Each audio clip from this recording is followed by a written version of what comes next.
As I've said in the previous lessons, this unit, the theme is all about factoring. In other words, looking at a product and then figuring out what its factors are. So far, the only thing that we've done with polynomials is factoring out the greatest common factor, which we will be reviewing later in this lesson. But last night we worked on multiplying using FOIL. And I think one of the best ways to figure out patterns that you might notice in factoring is to look first and see what happens when we multiply some polynomial factors together. So I particularly want to pay attention to a pattern that looks like this. The exact same thing in the factors, except different signs. So this one being x plus 5 times x minus 5. When I do first, I get x squared, because first are the first two terms. Outer gives me negative 5x, while inner gives me positive 5x. And we all know that any number plus its opposite equals 0, so those cancel out. And that leaves me with last being negative 5 times positive 5, which is minus 25. I want to do one other that's in this pattern before we really look and see how we might be able to predict what the factors are by looking at the product.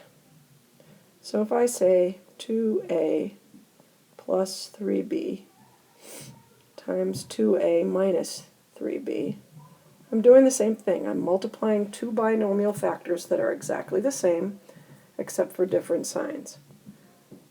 When I do first, I get 4a squared. When I do outer, I get negative 6ab. Inner gives me positive 6ab, and once again these cancel out. I think we have to ask ourselves, is that a fluke, or is there a reason for that? Last, positive 3b times negative 3b gives me negative 9b squared. Looking at these two examples, it's clear in each of them that the outer and the inner canceled out. And that makes sense, because the two binomials are the exact same thing with different signs. So for example, x times negative 5 is going to cancel out with x times positive 5. By design, that's going to happen. And of course it happened in the second example as well. Positive 6a, or negative 6ab, and positive 6ab cancel out. What made them cancel out? The fact that we had the exact same terms in each of our binomials, but different signs. So that's important to recognize. Another thing, before we change our slide, I want to look at the relationship between these terms and what we started out with in our binomials. What is the relationship between x squared and x to the first power? Well, x times x is x squared. Of course, that's what we get when we do first. By design, these are the same terms, so it would always be something times itself, or a perfect square. On the other one, I have also 5 times 5, which is 25, and we know that they have different signs because that's what we designed them to have. So 25 is what I get when I square these two 5s. 5 squared is 25. So this is also got a relationship. And this negative sign will always be there because one of the signs is going to be positive and one negative. Let's look at this one. It's a little less scribbled up. If I look at 4a squared, well, how did I get to 4a squared? By multiplying my first terms together, which are by design the same thing. 2a times 2a, or 2a squared, is, 2a squared, when I say that I mean this, 2a, come on pen, squared, is 4 a squared. 3b times 3b is 9b squared. When I have different signs and I'm multiplying, I get a negative. So let's now talk about what it means when I'm factoring in this pattern. Talk about this pattern. I am talking about a perfect square minus, and the minus is important, a perfect square.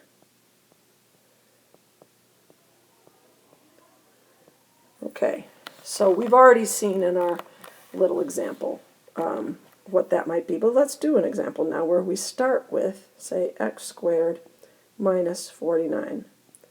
The first thing I want to ask myself is x squared a perfect square? Is 49 a perfect square? Yes, to both. And is it a minus sign? Yes. So when I am factoring this, I draw my two patterns. And remember, we were making a pattern where the two binomial factors were exactly the same, except one has a positive sign, one has a negative sign, plus and a minus. And, by the way, it doesn't matter if I put the minus first and then the plus. The order doesn't matter, just like 2 times 5 is the same number as 5 times 2.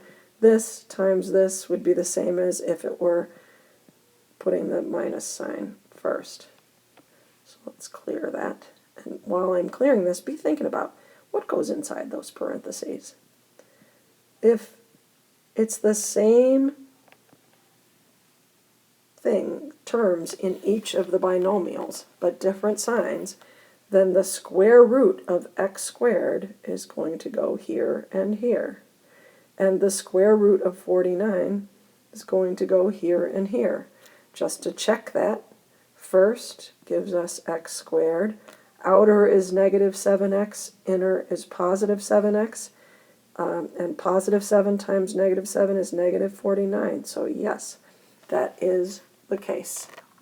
It is when you have a perfect square minus a perfect square, you take the square root of the first term and the square root of the second term, in this case x and 7, and they go in our two binomial factor parentheses, one with a plus and one with a minus.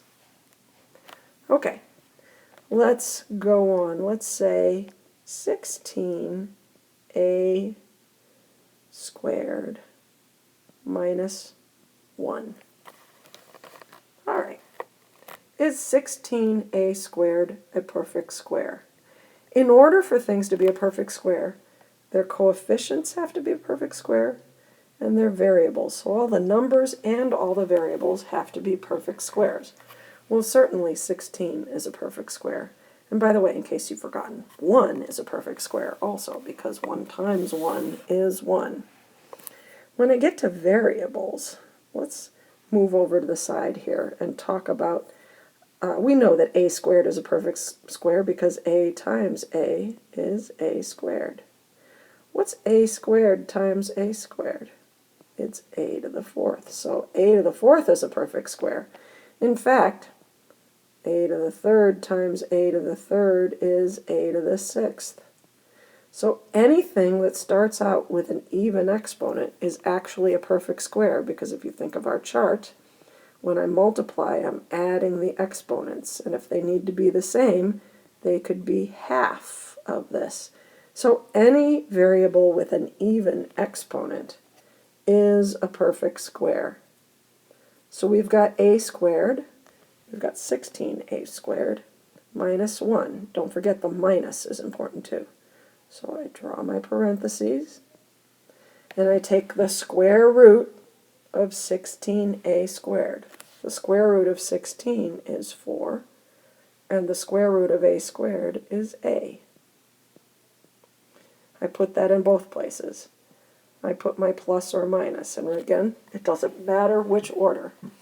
And the square root of 1 is 1, so I'm going to put 1. And now, just to check, and it's also good because you'll start to get the hang of it.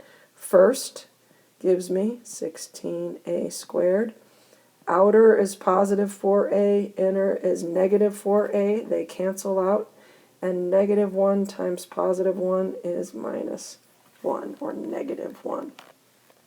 Let's do one that has poles and exponents that may be a little bit trickier. How about, let's see, do you remember this one? 169. I don't know, let's say a to the 6th minus 225 b to the 10th.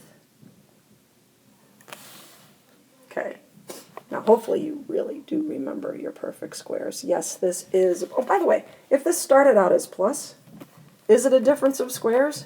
No, because a difference of squares by definition, and if you think about what happens when we multiply them together, we'll always have a subtraction sign here. So let's go back to making that a difference of squares. We'll erase our little no and go on to factoring it. So we know it's going to be factored into two binomial factors, binomial because there are two terms in each of them.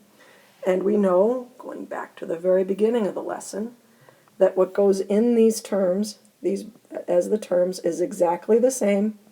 Only one's positive and one's negative.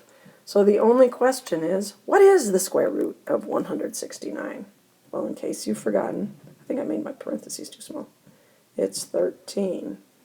And the square root of a to the 6th, I'm going to make this bigger. All right. So I've got the square root of 169 is 13. And the square root of a to the 6th is a to the 3rd, half of the exponents. Plus, the square root of 225 is 15. And the square root of b to the 10 is, yes, you're right, b to the 5th. Now, I'm going to, by design, make that exactly the same thing, 13 a to the 3rd, only this one has to be minus 15 b to the 5th.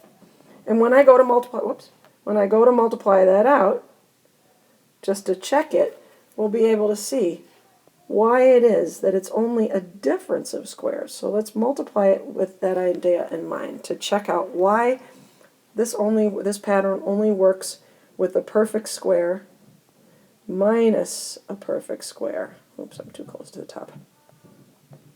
Not a perfect square plus a perfect square.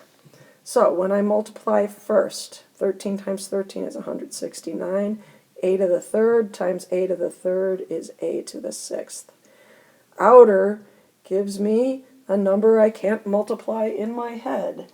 So 13 times 15 is 195. So that's negative 195 a to the 3rd, b to the 5th. And the inner is positive 195, 8 to the 3rd, b to the 5th. And actually, we didn't even have to do that multiplication because we know it's going to cancel out. But here's what's important. In order for these to cancel out, it means that their signs are different, right? That makes this one a plus and this one a minus. And if these signs are different, when I multiply different signs together, I always get a negative. So that gives me back to 225 b to the 10th. It is a perfect square minus a perfect square, otherwise known as a difference of squares. I think that that's the main idea for the simple ones. Get a little bit more complicated. Let's begin with the idea of 81 x to the 4th minus 1. Well, we'll start simply and just ask ourselves, as you should always at the beginning of factoring any binomial, you want to say, is this a perfect square minus a perfect square? And the answer to that question is yes. 81 is a perfect square, x to the 4th is a perfect square, and 1 is a perfect square.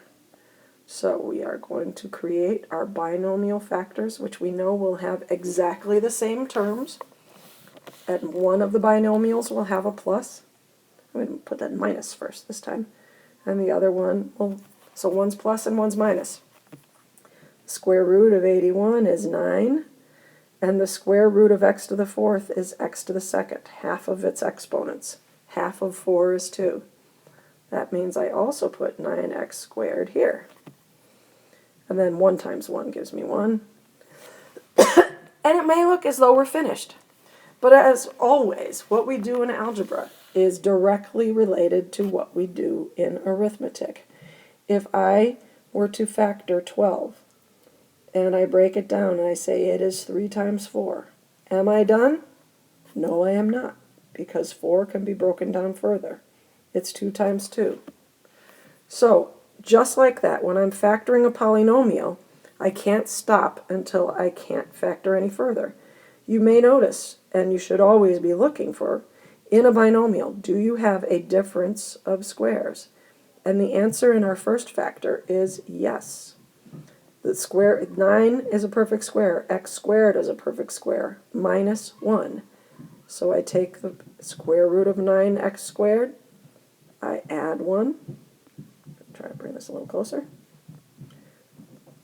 I take the square root of 9x squared, and I subtract 1. This is like the 4. I'm breaking this down. However, because this is plus, it is not a difference of squares, and therefore it cannot be broken down further. So the first of the tricky things is make sure that you're always going to keep factoring until nothing can be broken down further. It's actually called prime. So these are primes. Another tricky thing, we'll summarize them at the end, is what if I start out with 6x to the third minus 24xy squared. Now, the very first thing you might look at this and say, I get this. This is not a perfect square minus a perfect square. However, the first factoring pattern that you will always employ is to factor out the GCF, if there is one. And in this case, you can see clearly that there is. This is always going to be your first step. So if I look at this, I can see that 6 is the greatest common factor of the coefficients. X is the greatest common factor of the variables. And what that leaves me with is x squared minus 4y squared. And anytime I have a binomial factor, meaning there are two terms, I'm always wise to check to say, do I have a perfect square minus a perfect square? And yes, I do. X squared is a perfect square, 4y squared is a perfect square, and they are subtracted, which means my pattern of putting the exact same terms in two binomials with different signs will work as the factors. The square root of x squared is x. It goes here and here because x times x is x squared. The square root of 4y squared is 2y. And I can't break any of these down any further because there's no more perfect squares.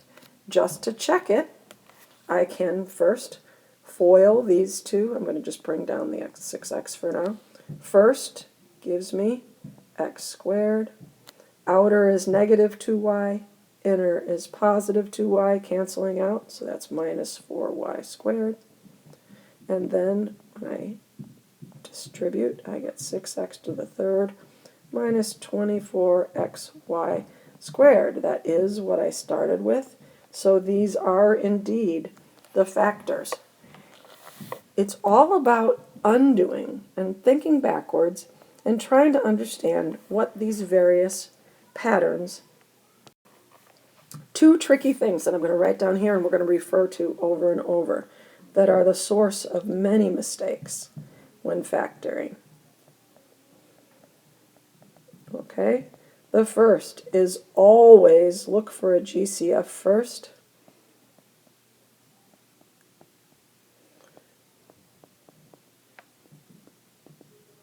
And factor it out if there is one.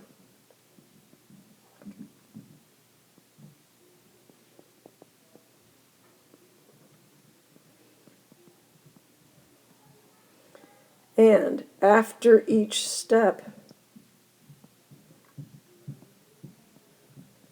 check to see if any of the factors can be broken down further. This is almost always going to be a difference of squares.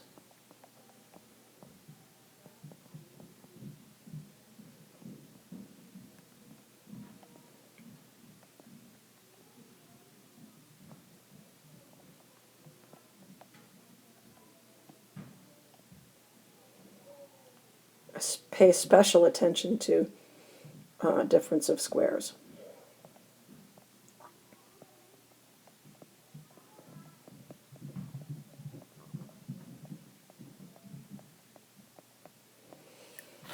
So this is the first of many factoring patterns. I think when you practice it, you'll understand and be fine with it.